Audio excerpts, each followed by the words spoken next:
Hey,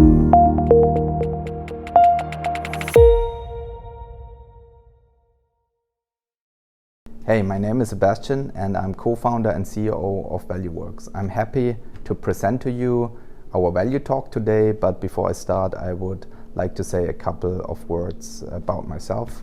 Initially, after my PhD in Information Systems Management, I had a background in software and consulting. I worked for 6 years at McKinsey & Company as an associate partner. I mainly consulted software companies around go-to-market, controlling and other topics in the management area. In 2019, I started my entrepreneurial journey where I built up the Southern European operations of the Eurox Group as a co-founder, and in 2020 I co-founded ValueWorks with Wolfgang as COO.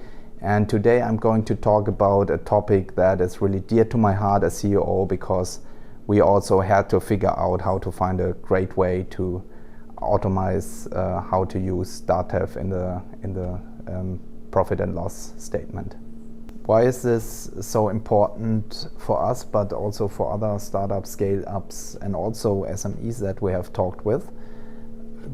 In Germany, you usually have the total expenditure format, which is the Gesamtkostenverfahren, which is very popular, but it has some very substantial shortcomings when it comes to interpreting the data that is coming out of the financial system, and therefore you need to model it in a way that is more like the sales of cost format.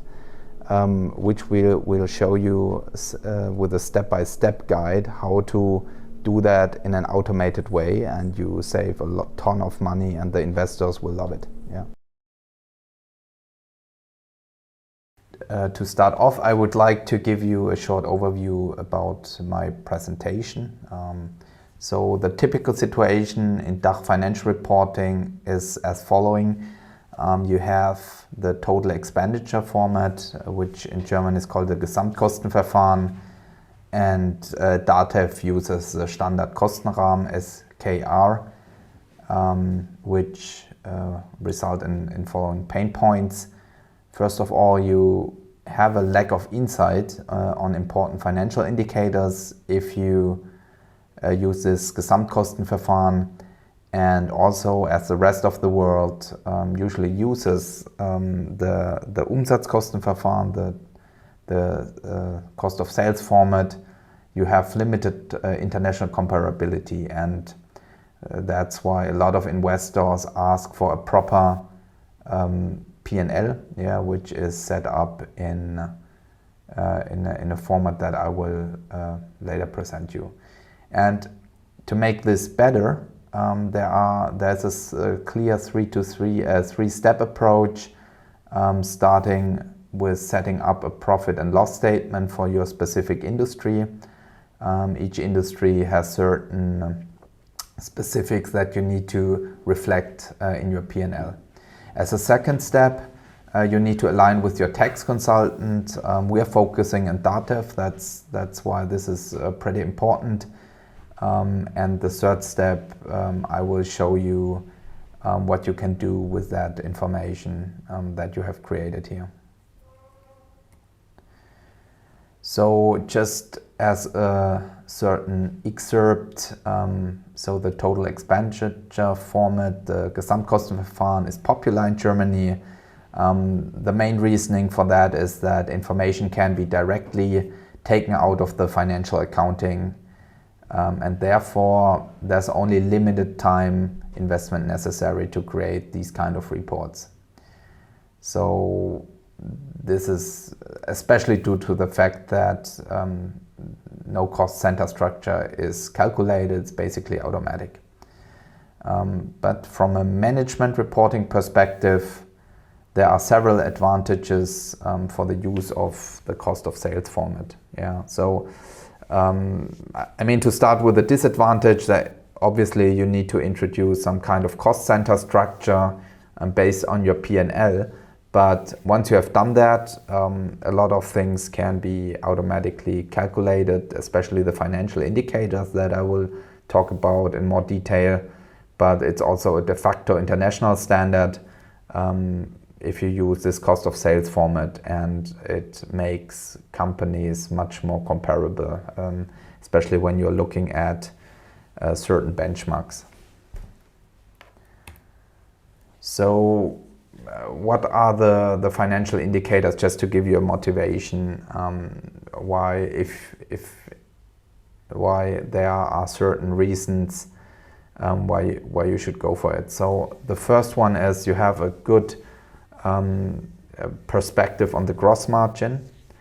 The gross margin is basically your revenue minus your cost of goods sold, which is COGS. And this gross margin tells you a lot about your business. So one of the things that it tells you is scalability. So I can give you a B2B SaaS example. If you have a 70 to 85% gross margin and better, you're on good way.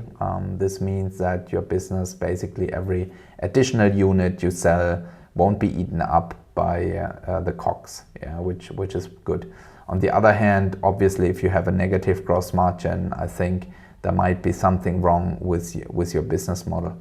And at ValueWorks, we have also written a small article on that, which you can find on our blog site. I think it's one of the most important financial indicators that you get when you take this cost of sales format.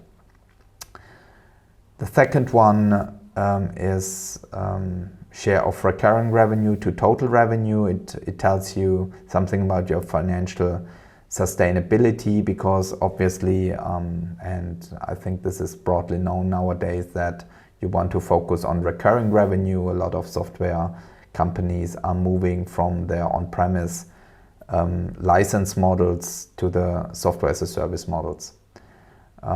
Here, I think 80% plus should be aimed for, even more, I would say, in certain situations. But I'm also aware that there are bootstrapping startups or others that have a high share of professional services at the beginning, because it gives you some income, and therefore I'm aware of that. But moving forward, I think it's important that this share decreases over time. The third important financial indicator is annual recurring revenue growth, often asked from VCs when they have discussions with you. So it tells you about your traction. I mean, there are not really good benchmarks on that, but as a let's say rule of thumb, there's this TTDDD rule, triple, double, referring to your annual recurring revenue. Obviously, also you need to consider what's your starting point, but that's something you should reflect probably in your business plan, and also aim as a management team for. The third thing you can get out of this data is the logo churn, which gives you an indication of the stickiness of your product. I think that one is also pretty clear. If you look at the benchmarks, I think around 10% year over year are good. Everything, I mean, better is really great. But if you are going for a logo churn of around 20 to 25% year over year, you should check whether you're basically a leaky bucket, losing more customers than gaining, and then you need to see how to increase your stickiness of the product. One that is also related a little bit to logo churn, but is focused on the revenue, is the net revenue retention. I think it's important to increase this steadily, because it shows a certain commercial upsell. I think you should design your pricing similar to, for example, HubSpot for startups. They have an approach where you start with 90% discount, and over time as you grow the price increases, and that's also a mechanism you can build into increases net revenue retention. And also just looking at it gives you an indication whether you have implemented that in a proper way. And the last one is your customer acquisition cost, which is basically your sales and marketing cost per one customer. I think CAC differs a little bit when you're looking at bootstrap companies or VC-funded companies, where VC-funded companies obviously can do more to grow faster and also include higher amount of money when doing paid marketing and things like that. That's something you need also to decide in your management team, but I think it also gives you an indication if that's just a healthy money you are spending, because if you need, let's say 100,000 customers to get to 100 million ARR that a lot of people talk about as a crucial figure, then you need to see if it makes sense. If you're paying 1,000 euro per customer, 10,000 euro per customer even, this might be a problem when looking at the sales and marketing costs that you are assuming. That's just a certain background and motivation where I think it's pretty important that you introduce this cost of sales format. I have prepared for you a 3-step approach how to establish this format. I think it's overall, you have to do some work in the background with your tax consultant, but overall the process is pretty straightforward, and that's why I want to help you here. So the first step is to set up a profit and loss statement for your industry. The second step is to align with your tax consultant. I will explain what you need to do. And third, of course, then you need to do the right analysis to profit from this structure. So the first step, as I said, is setting up the profit and loss statement for your industry. There are in the internet, there are several templates. We also provide one, for example, for SaaS. And if you look at the picture that has the structure you're looking for, so on the top you have the revenue for the SaaS P&L, which is an example here. You have software revenue. In SaaS, that would also be equivalent to recurring revenue usually. Then you have the professional service revenue, which would often be also called non-recurring revenue, and then the other revenue, which is also usually non-recurring. And then you have the cost of goods sold, where you have the product operations cost. That's mostly things like Azure or AWS or Google Cloud, when you're hosting at a certain provider. Then you have the professional service cost. If you have a little consulting share in there, the consultants would fall into that. And then you have the customer success and support cost. On the customer success side, you usually have some discussions whether they are not COGS, but rather sales and marketing costs. But as if you want to take it in detail or discuss it in detail, we would say that the part of the customer success that does the onboarding, you would definitely include in this cost of sales, cost of goods sold bucket, and probably the ones that are doing more upselling would rather be in the sales and marketing bucket. And the third bucket, the operating expenses, are usually always the same: general and administration, sales and marketing, and research and development. And I haven't seen a lot of variation in these buckets, and all the benchmarks that are available also from us use these buckets. So I think it's a pretty well-proven structure where you won't have to change a lot or anything at all over time, which is important because I think restructuring cost centers and stuff is just some overhead that you should avoid.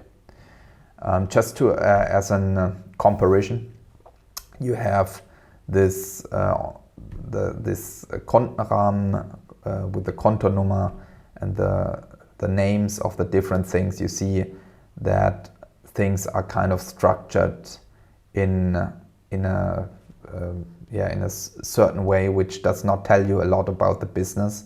So you have this Personalkosten, for example, or the freiwillige soziale Aufwendung, the social security figures, and these don't tell you where they are sitting.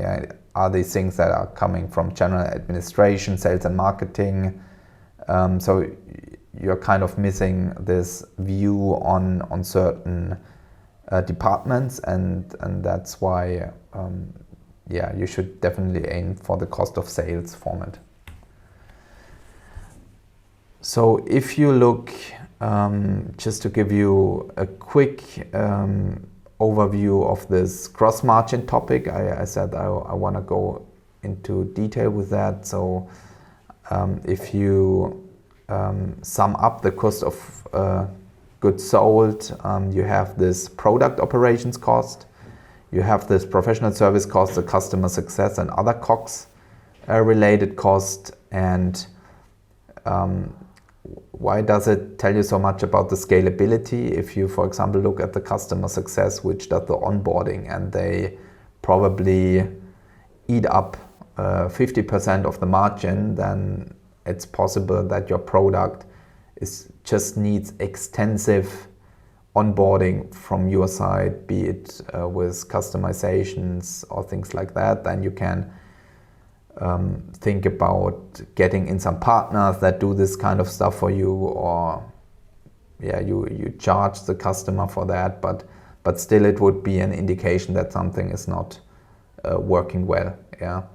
And obviously scalability is also a topic. The higher your gross margin after you have subtracted your COGS, the more you can invest into other areas, which obviously is also a driver for your scalability or growth.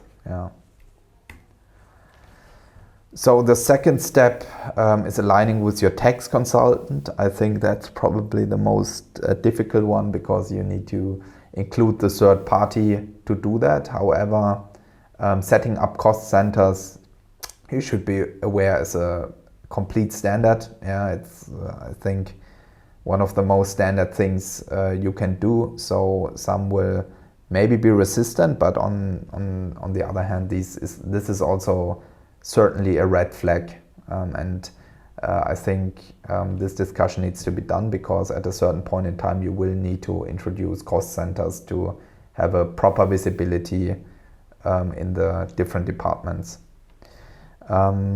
What the tax consultant basically does is you give him the cost center structure from, for example, your SaaS P&L. You add the cost centers, and then he sets up the cost center structure in DATEV. You will get a field if you, for example, are using Unternehmen online, a DATEV product, and then you can insert for certain invoices, or your tax consultant can insert cost centers for certain invoices, and he has therefore all the gathered invoices with cost centers. And also on the other hand, the tax consultant can also add cost centers to employees. So you have all the cost centers matched to cost positions, and also if you do it properly, you can also do that with the revenue side. What the tax consultant then can do after he has introduced that cost center structure, he has a perspective on the cost center structure, and there he can just extract an Excel with all the bookings, the months, the amounts, and also the cost center. And this is basically your Excel, your source of truth, where you have all the bookings with the cost centers attached, and with which you can basically work. Yeah, from there on, you can do all the analysis you want. In ValueWorks, just as also a small or a short excerpt, it would mean that you simply get this monthly upload Excel that your tax consultant sends you, or which you download from DATEV Unternehmen Online and drag it, drop it into ValueWorks, and then you have instantly for the months you uploaded the actual values, you have the planning values and the deviation. And so these two things come together, and that's very convenient. So you only have to prepare the cost centers for the invoices, but in the analysis it's all done automatically. If you get the Excel file, you obviously can do manual calculations in the Excel with pivot tables or things like that. ValueWorks has these kind of things automated. One of the things is the visualization of the P&L structure in a PE, private equity or venture capital ready structure. The management team can get the single bookings, all the single granular data out of ValueWorks, so you can see how much money was spent in the sales and marketing department for which things. You have a planning that you can set up, and then you automatically have the comparison between plan and actual values coming from DATEV, and you can automatically calculate your financial indicators that I have previously shown. So I would like to give you a quick deep dive on each of these topics, just so you get an idea what you can do with that data. So in the P&L investor ready structure I have already shown you before, so you have this actual values, you have the planning values, you can also do analysis over time, for example year-to-date values or forecasts, and you can just take this and basically send it to your screenshot it, or via our investor reporting you can send it to an investor. You can also rebuild it in Excel, which is a little bit of work, but basically that's a visualization that you can do when you have the cost center structure. The second thing is list view of bookings. That's something which you would then, let's say you have a management discussion and you see that the sales and marketing costs are pretty high. You have looked at the aggregated P&L. When using an Excel or similar things, you would then need to go to a different Excel and then look it up. Hey, where are the cost centers, marketing and sales, and which are the bookings? And then you would go back and see that's the reasoning. And here, for example, in ValueWorks, you have all the bookings in the system. You look at the benchmarks, you see your sales and marketing costs are pretty high, or you have much higher costs than you have planned. Then you can directly look into the bookings and see what's problematic here. And that's even a more comprehensive perspective. So you can, here in this Marimekko graph, which is popular in management consulting, you can see which cost buckets are the ones driving your cost and which one have contributed most to this overshooting of the plan or similar things. Yeah, and that's the whole P&L in one view. As I said, you have the actual months, you have the year-to-date values, and you have the full year projections. Thanks for your attention, and I hope I have caught your interest to move on with our step-to-step guide. You find extensive materials on our website www.valueworks.ai.